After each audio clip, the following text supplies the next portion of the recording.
السلام علیکم ورحمۃ اللہ وبرکاتہ۔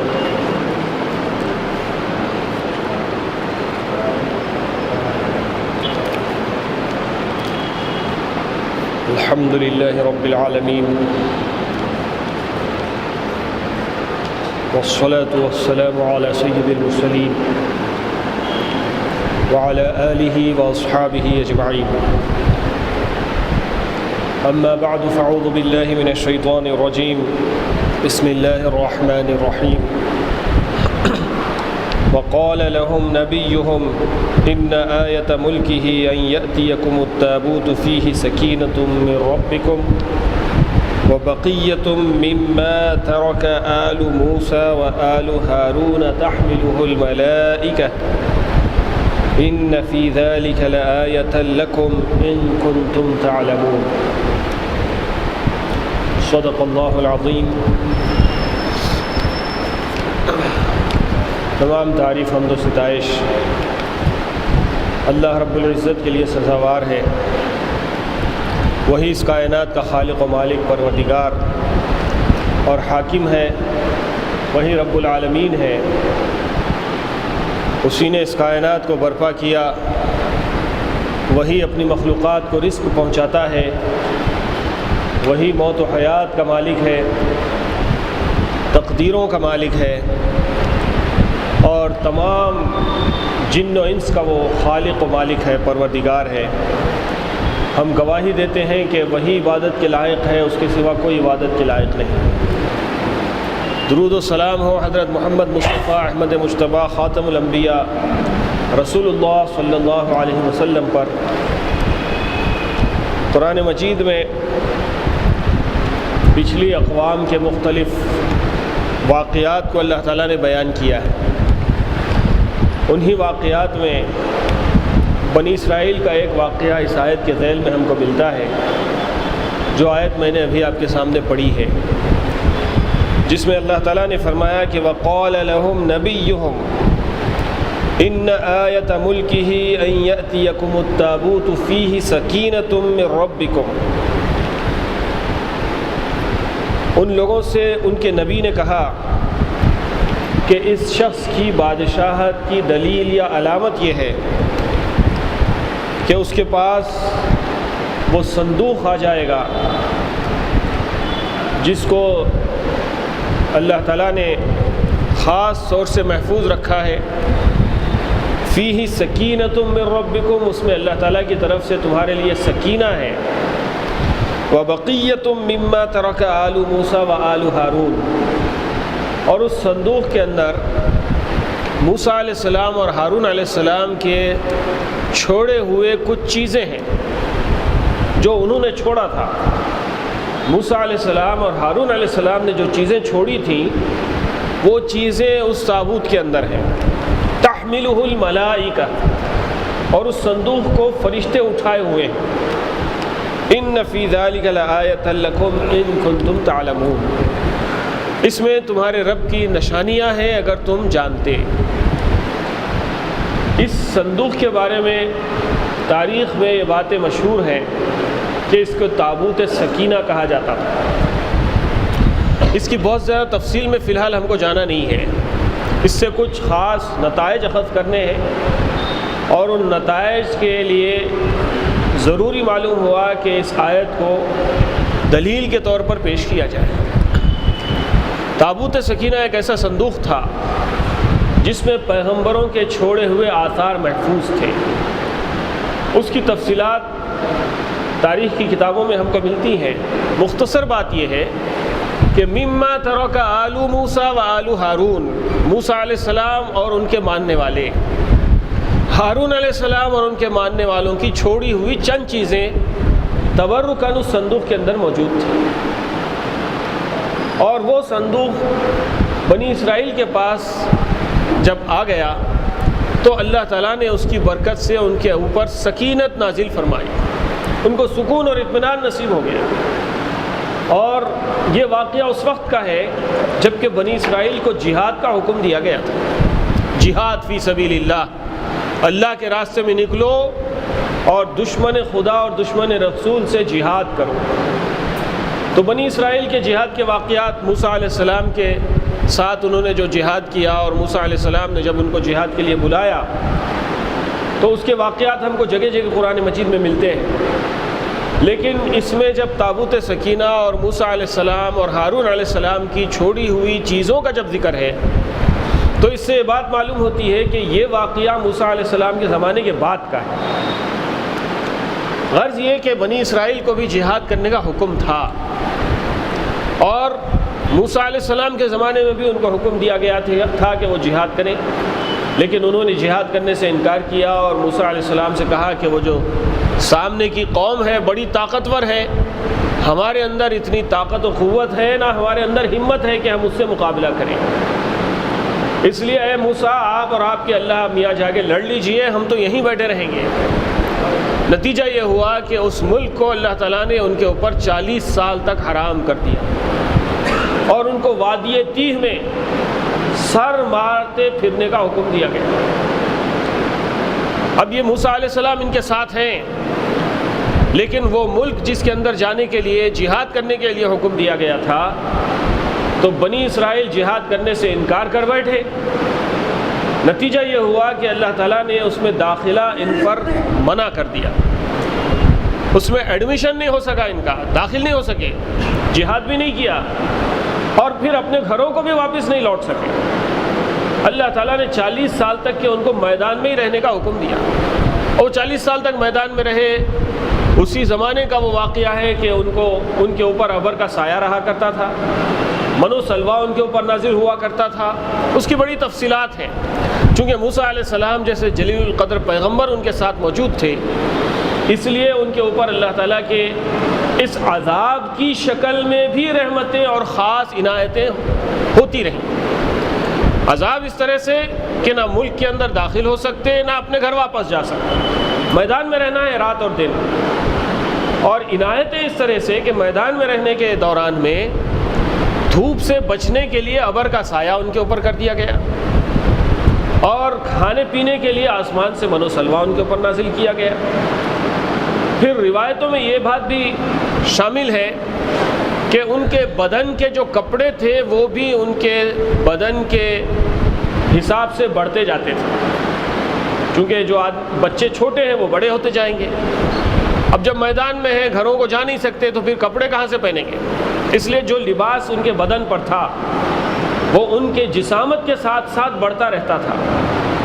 یہ خاص باتیں تھیں. پھر 40 سال کا عرصہ ہوا، پھر ان لوگوں کو اس ملک کے اندر داخلہ نصیب ہوا. یہ ایک مختصر سا واقعے کی طرف اشارہ ہے. لیکن یہ جو واقعہ ہوا جس میں تابوت سکینہ کا ذکر ہے، یہ بہت بعد کا واقعہ ہے. اس کے اندر یہ بتایا گیا کہ موسیٰ علیہ السلام اور ہارون علیہ السلام کے لوگوں کی کچھ تبرکات تھے جو اس صندوق کے اندر رکھے ہوئے تھے. بعض مفسرین نے کہا ہے کہ اس میں تورات رکھی ہوئی تھی، بعض نے کہا کہ موسیٰ علیہ السلام کا عصا اس کے اندر موجود تھا.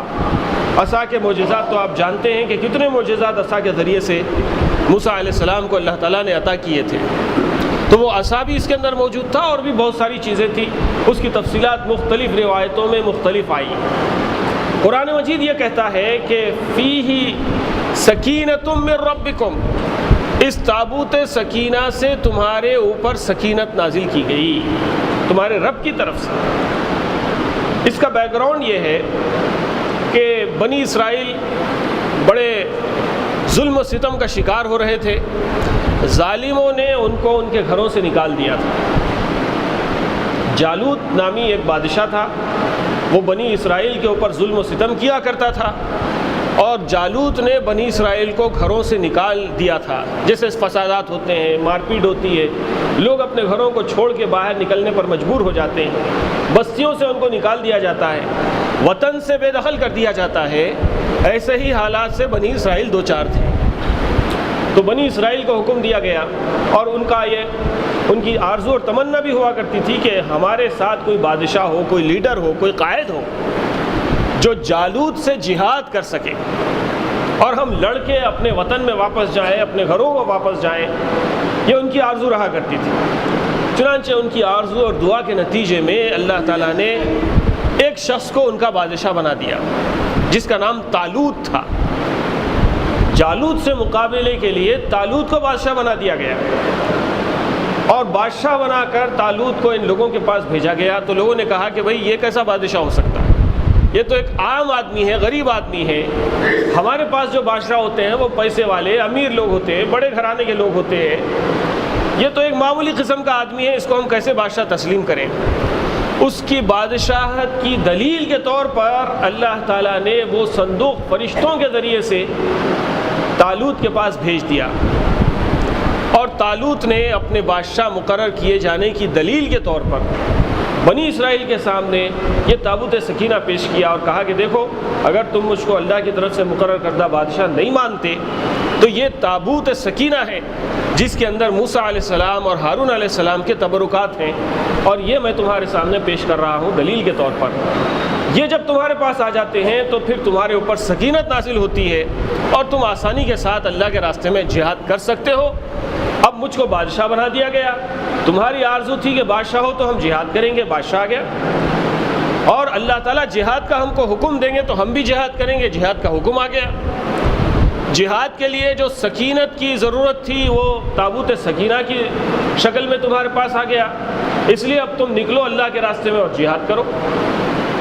تو بہت سارے لوگ جہاد سے انکار کر گئے. چند لوگ تھے, کم من فئۃ قلیلۃ غلبت فئۃ کثیرۃ باذن اللہ. اسی رکوع کی ایک آیت کا یہ ٹکڑا ہے جس کے اندر جو لوگ جہاد کے لیے نکلے تو وہ بہت کم تعداد میں تھے. ان لوگوں نے کہا کہ ہماری تعداد کم ہے اور دشمن کی تعداد جالوت اور اس کی فوج بہت بڑی ہے, اس لیے ہم اس کا مقابلہ نہیں کر سکتے. تو جو لوگ اللہ کے راستے میں جہاد کرنے کے لیے ثابت قدم تھے انہوں نے کہا کہ کئی مرتبہ ایسا موقع پیش آ چکا ہے کہ لوگوں کی تھوڑی سی تعداد بڑی تعداد کے اوپر غالب آ چکی ہے. کم من فئۃ قلیلۃ غلبت فئۃ کثیرۃ باذن اللہ. تو بہرحال اس کی بڑی شرائط ہیں اور بڑی تفصیلات ہیں, بڑے اختصار کے ساتھ میں چل رہا ہوں چونکہ مجھے اصل نتائج کی طرف جانا ہے. تو ہوا یہ کہ جہاد کیا گیا اور اللہ کے حکم سے اسی زمانے میں داؤد علیہ السلام بھی موجود تھے, اور داؤد علیہ السلام نے آگے بڑھ کر طالوت کی بادشاہ میں داؤد علیہ السلام نے آگے بڑھ کر جالوت کو قتل کر دیا. یہ دوسرے پارے کے آخری رکوع کی آیتوں کا یہ سلسلہ ہے جس میں یہ سارا واقعہ بیان کیا گیا ہے سورہ بقرہ میں.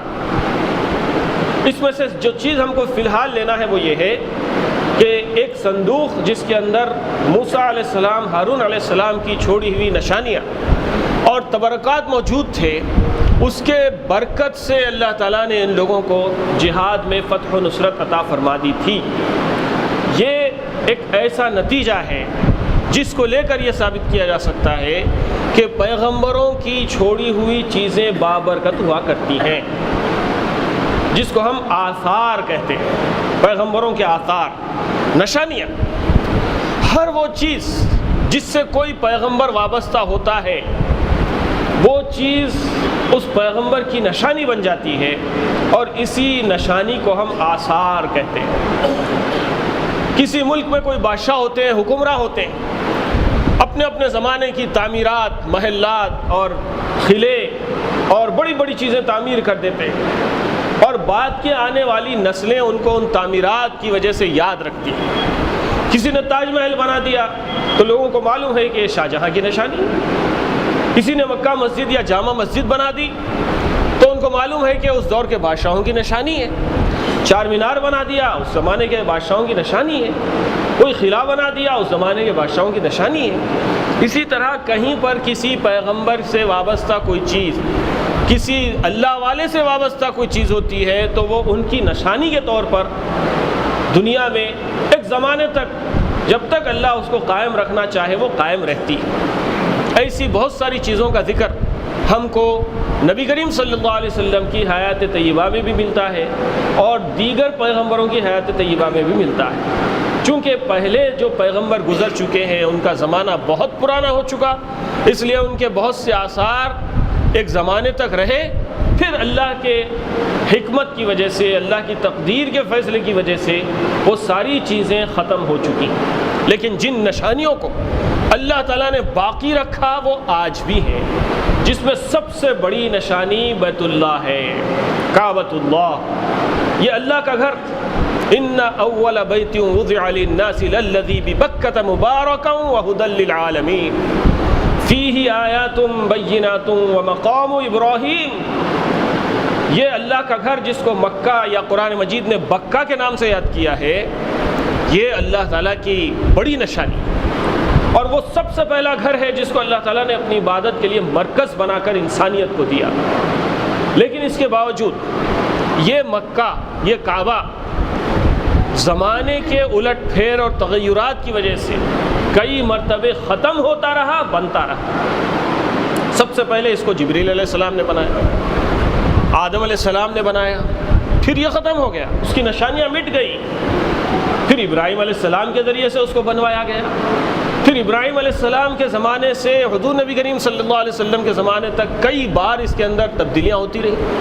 پھر حضور صلی اللہ علیہ وسلم کے ابتدائی زمانے میں، جبکہ ابھی آپ کی نبوت اور بعثت نہیں ہوئی تھی، اس وقت اس کی تعمیر نو ہوئی۔ مشہور واقعہ آپ سیرت میں پڑھتے دیکھتے ہیں کہ جب کعبے کی تعمیر ہو رہی تھی تو مکے والے لڑ پڑے کہ اس میں حجر اسود ہم نصب کریں گے، ہمارا قبیلہ نصب کرے گا۔ لیکن پھر طے یہ ہوا کہ کل صبح جو شخص سب سے پہلے کعبے کے اندر داخل ہو، وہ اس بات کا فیصلہ کرے گا یا وہ اس بات کا حق حاصل کرے گا کہ وہ حجر اسود کو نصب کرے۔ چنانچہ نبی کریم صلی اللہ علیہ وسلم دوسرے دن سب سے پہلے کعبے کے اندر داخل ہوئے، تو لوگوں نے سب نے آپ کو اپنا حکم اور جج بنا لیا۔ آپ صلی اللہ علیہ وسلم نے ایسا تاریخی فیصلہ کیا کہ سیرت کی ہر کتاب میں وہ محفوظ ہے۔ آپ نے کہا کہ ایک چادر لاؤ، چادر لائی گئی، اور تمام قبائل مکہ سے کہا گیا کہ تم سب مل کر اس چادر کو پکڑو، اور اس کے اندر بیچ میں حجر اسود رکھ دیا گیا۔ سب نے پکڑ کر وہ کعبے کے قریب لے گئے، اور حجر اسود کو نبی صلی اللہ علیہ وسلم نے اپنے دست مبارک سے نصب کر دیا۔ ایک تو کعبے کی تعمیر ٹوٹتے رہا، بنتے رہا، اور اسی دوران وہ واقعہ بھی پیش آیا جبکہ ابرہہ نے کعبے کے اوپر حملہ کرنے کی کوشش کی اور ہاتھیوں کا لشکر لے کر کعبے کو ڈھانے کی کوشش کی، تو ابابیل کو اللہ تعالیٰ نے بھیج کر ابرہہ کی فوج کو نیست و نابود کر دیا، اور کعبے کو محفوظ کر کے اپنی قدرت کی ایک عظیم الشان نشانی بنا دیا۔ جب اللہ نے اس کی حفاظت کرنا چاہا، اس کی حفاظت ہوئی، لیکن بعد میں کچھ حالات، یہ جو 1400 سال کی ہماری تاریخ ہے، اسلامی تاریخ، اس میں 2-3 بار ایسے حالات بھی پیش آئے کہ بعض ظالموں نے کعبے کے اوپر بھی حملہ کیا۔ حجاج بن یوسف کے بارے میں آتا ہے کہ اس نے ایک ایسا آلہ ایجاد کیا جس کو منجیق کہتے ہیں، جو توپ کی جیسا تھا، اس کے ذریعے سے بڑے بڑے پتھروں کے گولے کعبۃ اللہ کے اوپر برسائے گئے، جس کی وجہ سے کعبۃ اللہ جو ہے ٹوٹ گیا، منہدم ہو گیا، ڈیمالش ہو گیا، پھر سے اس کو بنانا پڑا۔ اور ایک لڑائی کے دوران میں کعبے کے اندر آگ بھی لگائی گئی، اور اس آگ کے دوران میں ایک اور آثار مبارک کا میں یہاں ذکر کر سکتا ہوں، وہ یہ ہے کہ جب ابراہیم علیہ السلام نے اسماعیل علیہ السلام کو ذبح کرنا چاہا تو اللہ تعالیٰ نے ذبح عظیم کے طور پر ایک مینڈا روانہ کیا۔ تو تاریخ کی کتابوں میں یہ لکھا ہے کہ وہ مینڈے کے سینگ تھے، اور ان سینگوں کو نشانی کے طور پر کعبۃ اللہ کے اندر محفوظ رکھا گیا تھا۔ اور بعد کے زمانے میں جب کعبۃ اللہ کے اندر آگ لگی کسی لڑائی کے دوران میں، تو وہ مینڈے کے سینگ بھی اس کے اندر جل کے ختم ہو گئے۔ تو یہ مینڈے کے سینگ بھی ایک نشانی کے طور پر، آثار کے طور پر کعبۃ اللہ کے اندر رکھے گئے تھے۔ تو کعبۃ اللہ خود اللہ کی نشانی، اور مینڈے کے سینگ کئی 100 سال تک کے کعبے کے اندر رکھے رہے، پھر اس کے بعد وہ ختم ہو گئے۔ اسی طرح سے اسماعیل علیہ السلام کے معجزے کے طور پر جو زمزم کا پانی ہم کو ملا، وہ زمزم کا کنواں بھی اللہ کی ایک عظیم الشان نشانی اور آثار مبارک کے طور پر اس زمانے سے آج تک محفوظ ہے۔ اور یہ تو ایسا کھلا معجزہ ہے کہ ہم اپنی آنکھوں سے ہزاروں بار اس کو دیکھ چکے ہیں، اور دنیا کا کسی کونے کا کوئی مسلمان ایسا نہیں ہوگا، چاہے وہ حج کو گیا ہو یا نہ گیا ہو، لیکن زمزم کا پانی تو ضرور اس نے پیا ہے۔ یہ سب اللہ تعالیٰ کی نشانیاں ہیں، یہ سب کو ہم آثار مبارک کہہ سکتے ہیں۔ یہ پیغمبروں کے آثار ہیں، اور یہ پیغمبروں کے آثار اللہ کے حکم سے محفوظ رہ سکتے ہیں جب تک کہ اللہ ان کو چاہے۔ اسی طرح نبی کریم صلی اللہ علیہ وسلم کے زمانے میں اس کا ذکر اس سے پہلے بھی میں نے کیا تھا، آپ نے کئی بار سنا اور پڑھا ہوگا کہ ایک کھجور کا تنا تھا جس کو ٹیکا دے کے حضور صلی اللہ علیہ وسلم مسجد نبوی کی تعمیر سے پہلے خطبہ ارشاد فرمایا کرتے تھے، لیکن جب ممبر بن گیا مسجد نبوی کا تو آپ نے اس تنے کو سہارا دے کر خطبہ دینا چھوڑ دیا اور آپ ممبر پہ کھڑے ہو کے خطبہ دینے لگے، تو بازو میں وہ جو تنا کھجور کا رکھا ہوا تھا وہ رونے لگا، اس زور سے رونے لگا کہ ساری مسجد میں اس کے رونے کی آواز گونجنے لگی، اور پھر حضور صلی اللہ علیہ وسلم نے ممبر سے اتر کے اس تنے کو اٹھایا، اس پہ ہاتھ پھیرا تو وہ خاموش ہو گیا۔ یہ تنا پھر نبی صلی اللہ علیہ وسلم ہمیشہ استعمال کیا کرتے تھے۔ بعد میں یہ تنے کو، جس کا نام بھی سیرت کی کتابوں میں حنانہ بول کے آیا ہے، حنانہ نامی یہ تنا تھا کھجور کا، جو نبی صلی اللہ علیہ وسلم کے چھوٹ جانے کی وجہ سے رونے لگا تھا، تو حضور نے ہاتھ پھیر کے اس کو خاموش کیا تھا۔ تو یہ تنا بھی ایک اللہ کے رسول کی نشانی کے طور پر ابی بن کعب رضی اللہ تعالیٰ عنہ نے حاصل کر لیا حضور صلی اللہ علیہ وسلم کے بعد، اور اپنے پاس محفوظ رکھ لیا۔ کئی زمانے تک یہ تنا ابی بن کعب رضی اللہ تعالیٰ عنہ کے پاس محفوظ رہا، لیکن آہستہ آہستہ اس کو دیمک لگی اور وہ تنا ختم ہو گیا۔ یہ بھی ایک نشانی تھی۔ اسی طرح حضور صلی اللہ علیہ وسلم کی حیات طیبہ میں حدیبیہ کے موقع پر سن 6 ہجری میں آپ صلی اللہ علیہ وسلم نے خواب دیکھا تھا کہ میں کعبے کو جا رہا ہوں، طواف ہم کر رہے ہیں، حلق کرا رہے ہیں، تو حضور صلی اللہ علیہ وسلم نے اس خواب کا تذکرہ صحابہ کرام سے کیا۔ صحابہ کرام عمرے کے لیے تیار ہو گئے، احرام باندھ لیا، قربانی کے جانور لیے اور کعبے کے پاس حدیبیہ کے مقام پہ آ کے ٹھہرے۔ لیکن یہ لوگ مکے سے ستائے جانے کے بعد ہجرت کر کے مدینہ گئے تھے، اب پھر مکہ آ رہے ہیں، تو امکان تھا کہ ان کو مکے میں داخلے سے روک دیا جائے، اس لیے نبی صلی اللہ علیہ وسلم نے اپنا ایک قاصد بنا کر حضرت عثمان غنی رضی اللہ تعالیٰ عنہ کو روانہ کیا کہ مکے والوں سے کہہ دینا کہ ہم لڑائی اور جنگ کے لیے نہیں آئے ہیں، ہم صرف عمرہ کرنے کے لیے آئے ہیں، طواف کریں گے، قربانی کے جانور ہمارے ساتھ ہیں، ہتھیار ہمارے ساتھ نہیں ہے، ہم احرام باندھے ہوئے ہیں، اس لیے ہمارا راستہ مت روکو، ہم کو عمرہ کرنے کا موقع دے دو۔ حضرت عثمان گئے، لیکن بعد میں یہ خبر آئی کہ حضرت عثمان غنی رضی اللہ تعالیٰ عنہ کو شہید کر دیا گیا۔ اس وقت حضور صلی اللہ علیہ وسلم کے ساتھ 1400 صحابہ کرام موجود تھے۔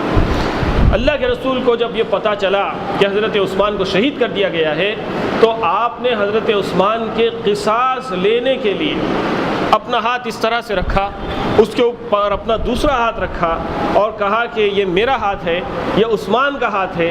پھر تمام صحابہ کرام نے حضور کے دونوں ہاتھوں کے اوپر اپنا ہاتھ رکھا اور سب نے یہ بیعت کی کہ ہم جب تک کہ حضرت عثمان کے خون کا بدلہ نہیں لے لیں گے، اس وقت تک کہ یہاں سے واپس نہیں جائیں گے۔ اس کا ذکر سورہ فتح میں ہم کو ملتا ہے کہ جب اللہ کے رسول نے بیعت لی اور ان کے ہاتھوں پر اپنا ہاتھ رکھ کے بیعت لی، تو اللہ کا ہاتھ بھی ان کے ہاتھوں کے اوپر موجود تھا۔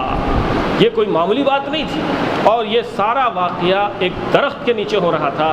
اس کو سیرت کی کتابوں میں بیعت رضوان لکھا گیا ہے کہ جب سب صحابہ کرام جہاد کے لیے راضی ہو گئے تھے، تو وہ جھاڑ اور وہ درخت کی بڑی اہمیت ہو گئی اور بڑا مشہور ہو گیا۔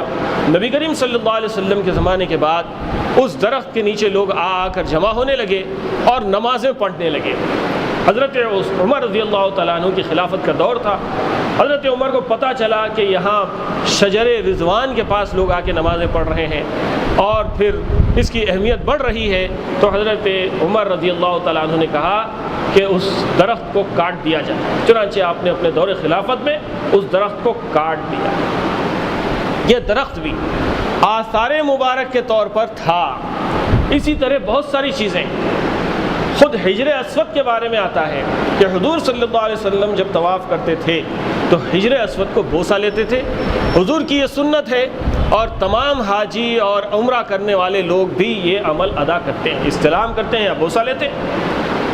لیکن حضرت عمر رضی اللہ تعالیٰ عنہ کا وہ واقعہ کتنا مشہور ہے جو حدیث اور سیرت کی کتابوں میں لکھا ہے کہ آپ رضی اللہ تعالیٰ عنہ جب بھی طواف کرتے اور حجر اسود کا بوسہ لیتے تو اس کو خطاب کر کے فرماتے کہ اے حجر اسود، تو ایک پتھر کے سوا کچھ نہیں ہے، اگر میں نبی کریم صلی اللہ علیہ وسلم کو نہ دیکھتا کہ انہوں نے تجھ کو بوسہ لیا ہے تو میں کبھی تجھ کو بوسہ نہیں لیتا۔ لیکن نبی کی اتباع میں تجھے بوسہ لیتا ہوں۔ تو نبی کی اتباع میں بوسہ لیتے ہوئے حضرت عمر نے یہ بات کہہ دی کہ اے حجر اسود، تو ایک پتھر کے سوا کچھ نہیں ہے، تو نہ کسی کو نفع پہنچا سکتا ہے نہ نقصان پہنچا سکتا ہے، تیرا تعلق اتنا ہے کہ نبی صلی اللہ علیہ وسلم نے تجھے بوسہ دیا، اس لیے میں بھی تجھے بوسہ دیتا ہوں۔ یہ واقعات ہیں جس سے آثار کی اہمیت کتنی ہے اس کا اندازہ لگایا جا سکتا ہے۔ اسی طرح سے نبی صلی اللہ علیہ وسلم کی جسم اطہر کے جو حصے ہیں، جس میں عام طور پر منہ مبارک کا ہم کو ذکر ملتا ہے۔ منہ مبارک کیا چیز ہے؟ منہ کہتے ہیں بالوں کو۔ جب حجۃ الوداع کے موقع پر آپ صلی اللہ علیہ وسلم نے اپنے سر کے بال حلق کروائے، کٹوائے، تو حضرت ابو طلحہ رضی اللہ تعالیٰ عنہ آپ کے سر کے بال کاٹ رہے تھے۔ حضور صلی اللہ علیہ وسلم نے اپنے آدھے سر کے بال ابو طلحہ کو دیے، اور ابو طلحہ نے وہ سروں کے بالوں کو اس وقت وہاں موجود تمام صحابہ میں جتنوں کو وہ بال مل سکتے تھے سب کو تقسیم کر دیا، اور باقی آدھے بال حضرت ابو طلحہ نے خود اپنے پاس رکھ لیے۔ اور صحابہ میں کئی صحابہ کے بارے میں آتا ہے کہ وہ بال انہوں نے محفوظ رکھے اور اس کو بڑی تعظیم و تکریم کے ساتھ اپنے پاس رکھتے تھے، اور اس کا بڑا اہتمام کرتے تھے، بڑی عزت کے احترام کے ساتھ اس کو رکھا کرتے تھے۔ خود حضرت خالد بن ولید رضی اللہ تعالیٰ عنہ کے بارے میں آتا ہے کہ انہوں نے اپنی ٹوپی میں حضور صلی اللہ علیہ وسلم کے بالوں کو لگا لیا تھا، اور جب بھی جہاد کے لیے جاتے تھے تو اپنی وہ ٹوپی جس میں حضور کے بال لگے ہوئے تھے برابر پہن لیا کرتے تھے، اور حضرت خالد یہ سمجھتے تھے کہ یہ ٹوپی میں جو حضور کے بال ہیں اس کی وجہ سے مجھے ہر جنگ میں فتح حاصل ہوتی۔ چنانچہ جنگ یمامہ کے موقع پر جب مسلمہ کذاب کے خلاف مسلمانوں نے جہاد کیا، اس وقت حضرت خالد بن ولید رضی اللہ تعالیٰ عنہ کی وہ ٹوپی میدان جنگ میں گر گئی اور غائب ہو گئی، اور یہ معلوم ہوا کہ وہ دشمنوں کے ہاتھ لگ جائے گی، تو صرف ٹوپی حاصل کرنے کے لیے حضرت خالد کے لشکر میں جو صحابہ تھے سپاہی کے طور پر، انہوں نے الگ سے جہاد کیا، اور اس میں کئی صحابہ شہید ہو گئے، صرف اس لیے کہ حضور کے بالوں کی لگی ہوئی ٹوپی دشمن کے ہاتھ نہ لگ جائے اور حضور کے بالوں کی بے حرمتی نہ ہو جائے۔ یہ واقعات تاریخ اور سیرت میں ہم کو ملتے ہیں۔ اس سے نتیجہ کیا نکلنا ہے، وہ نتیجہ آپ کے سامنے پیش کر کے میں اپنی بات ختم کرتا ہوں۔ وہ یہ ہے کہ حضور نبی کریم صلی اللہ علیہ وسلم کے بال قابل احترام، آپ کا جھبا اگر کہیں ہے تو قابل احترام، آپ کی تلوار اور عمامہ کہیں پر محفوظ ہے تو قابل احترام، آپ صلی اللہ علیہ وسلم کی ذات کی ہر چیز قابل احترام ہے، اس سے کسی کو انکار نہیں ہے، اور اس کو احترام اور تقدس کے ساتھ دیکھا جا سکتا ہے، جس کو ہم زیارت کہہ سکتے ہیں۔ اس سے زیادہ اس کی کوئی اور اہمیت نہیں ہے۔ اس سے معلوم ہوتا ہے کہ آثار مبارک کے جو ہمارے پاس رواج پڑے ہوئے ہیں، اگر کسی کے پاس حقیقتاً کچھ آثار یا منہ مبارک ہیں اور وہ سلسلے سے حضور صلی اللہ علیہ وسلم تک ملے ہوئے ہیں، اس کی کوئی گارنٹی ہے تو وہ قابل احترام ہیں، لیکن اس کے امکانات بہت کم ہیں، بلکہ نہیں کے برابر۔ اب صورتحال یہ ہے کہ ربیع الاول کا مہینہ جب بھی آتا ہے، کئی ڈپلیکیٹ آثار مبارک لوگ نکالتے ہیں، ڈپلیکیٹ، وہ اوریجنل نہیں ہیں، اور پھر ہندوستان میں حضور کے بال، اب کون گارنٹی دے گا کہ یہ حضور سے چلے آ رہے ہیں؟ تاریخ سے یہ بات شاہد ہے کہ حضور صلی اللہ علیہ وسلم کے جتنے آثار مبارک اس زمانے میں ملے تھے، جس میں آپ کے منہ مبارک بھی ہیں، آپ کا جھبا مبارک بھی ہے، آپ کی تلوار بھی ہے، آپ کا عصا بھی ہے، اور آپ کا اور بھی کچھ تبرکات ہیں، وہ سارے کے سارے عباسی دور خلافت سے مختلف دور خلافت میں منتقل ہوتے ہوتے گزشتہ صدی میں ترکوں کے ہاتھ لگے، اور ترکوں نے ترکی کے ایک میوزیم میں اس کو محفوظ کر دیا، اور وہ استنبول کا ایک میوزیم ہے جس میں تاریخ اسلام کے وہ بہترین آثار، وہ نشانیاں محفوظ کر دی گئی ہیں، جس کا تاریخی واقعات سے بڑا گہرا تعلق ہے، اسی میں نبی صلی اللہ علیہ وسلم کی چھوڑی ہوئی یہ ساری تبرکات بھی محفوظ ہیں، اور اس کو دنیا سے آنے والے تمام ٹورسٹوں کو بھی بتایا جاتا ہے، مسلمانوں کو بھی بتایا جاتا ہے۔ اسی میں حضرت عثمان غنی رضی اللہ تعالیٰ عنہ کا وہ قرآن مجید بھی محفوظ ہے جو آپ اپنی شہادت کے موقع پر تلاوت کر رہے تھے، اور اس پر حضرت عثمان کے خون کے دھبے بھی موجود ہیں جو سورہ بقرہ کی اس آیت کے اس لفظ پر گرے ہیں جس میں لکھا ہے فَسَيَكْفِيكَهُمُ اللَّهُ وَهُوَ السَّمِيعُ الْعَلِيمُ۔ اور بہت سے ہندوستان کے علماء نے بھی اس بات کی شہادت دی ہے کہ جب ترکی اور استنبول کے اس میوزیم میں ان کو جانے کا موقع ملا تو انہوں نے اس کو اپنی آنکھوں سے دیکھا، یہاں تک کہ ہمارے شہر کے مشہور عالم دین مولانا عاقل صاحب فرمایا کرتے تھے کہ حمید اللہ صاحب جو سیرت کے بڑے ماہر تھے، انہوں نے استنبول ترکی کے میوزیم سے اس قرآن مجید کے زیروکس لائے اور یہاں کے بہت سارے علماء کو اس کو تقسیم کیا، تو عاقل صاحب کے پاس بھی وہ زیروکس ہے، یہ بات انہوں نے کئی بار اپنے مواعظ میں کہی ہے۔ تو یہ آثار جو ہے اس طرح سے ہوتے ہیں، لیکن اس کی حفاظت کرنا، اس کا احترام کرنا یہ تو ہر مسلمان پر لازم ہے۔ دوسری طرف ان آثار کو لے کر اس سے غلو کرنا، شرک کرنا، بدعات کو فروغ دینا، اس سے نظر و نیاز مانگنا، یہ تو بالکل حرام ہے، اس کی کوئی گنجائش اسلام کے اندر نہیں ہے۔ اور پھر حضور صلی اللہ علیہ وسلم کی تمام سنتیں حضور کے آثار مبارک ہیں، کیا کسی کو اس سے اختلاف ہو سکتا ہے؟ حضور صلی اللہ علیہ وسلم کا زندہ معجزہ قرآن مجید ہمارے گھروں میں محفوظ ہے، یہ بھی حضور صلی اللہ علیہ وسلم کے آثار مبارک میں سے ہے۔ اب یہ جو ہم ٹوپی پہنتے ہیں حضور کی سنت ہے، آثار مبارک میں سے ہے۔ یہ جو ممبر بنائے جاتے ہیں مسجدوں کے اندر، یہ آثار مبارک میں سے ہے۔ یہ جو عصا ہم خطبے کے دوران میں لے کر کھڑے ہوتے ہیں، یہ حضور کی نشانیوں میں سے، اگرچہ کہ ڈائریکٹ حضور کا استعمال کرے ہوئے نہیں ہے لیکن حضور کا طریقہ ہے، اس لیے یہ بھی آثار مبارک میں ہے۔ یہ جو اللہ تعالیٰ نے آپ کے چہروں پر داڑھی رکھی ہے، کیا یہ حضور کے آثار مبارک نہیں ہے؟ جب حضور کے آثار مبارک کا ہمارے دلوں میں احترام اور تقدس ہے تو ہر مسلمان کے اوپر یہ لازم ہے کہ حضور نبی کریم صلی اللہ علیہ وسلم کی اتباع میں ہمارے چہرے کے اوپر جو داڑھی کے بال آ رہے ہیں، یہ حضور کی داڑھی کے بالوں کی نشانی ہے، اس لیے اس کو باقی رکھنا یہ ہمارا فریضہ ہے، لیکن اس طرف ہماری توجہ نہیں جاتی۔ یہ ہے وہ نتائج جو ہم کو حاصل کرنا چاہیے، اور حضور کی ہر سنت آثار مبارک ہے، حضور کی ہر حدیث آثار مبارک ہے، قرآن مجید آثار مبارک ہے، قرآن کی ہر آیت آثار مبارک ہے، یہ مسجدوں سے اذان ہوتی ہے حضور کے آثار مبارک ہے، یہ جو ہم نماز پڑھتے ہیں آثار مبارک ہے، یہ جو ہم زکوٰۃ دیتے ہیں آثار مبارک ہے، یہ جو ہم قربانیاں دیتے ہیں آثار مبارک ہے۔ اسلام کا ہر رکن نبی صلی اللہ علیہ وسلم کے آثار مبارک ہے، اس کو اختیار کرنا ضروری ہے۔ اور پھر صرف چند چیزوں کو آثار مبارک کہہ کے اس پہ نظر و نیاز ماننا، اس کے جلوس نکالنا، اس کو سجانا، اس سے اسلام کا کوئی تعلق نہیں ہے۔ اگرچہ کہ حضور کے حقیقی آثار مبارک اگر ہیں تو وہ سب کے سب قابل احترام ہے، اس کی زیارت اگر ایسی کر لی جائے تو وہ باعث سعادت تو ہے، لیکن اس سے منت و مراد مانگنا اور اس سے اپنے اچھے اور برے کو متعلق کر لینا، یہ بدعت ہے، شرک ہے اور گمراہی ہے، اس سے پرہیز کرنا چاہیے۔ حاضرین کرام، جو کچھ ہم نے کہا سنا ہے، اللہ تعالیٰ اسے توفیق عنایت فرمائے، دین اور اسلام کی صحیح سمجھ ہم کو اللہ تعالیٰ عطا فرمائے، اور حق کو حق کر کے دکھلائے، باطل کو باطل کر کے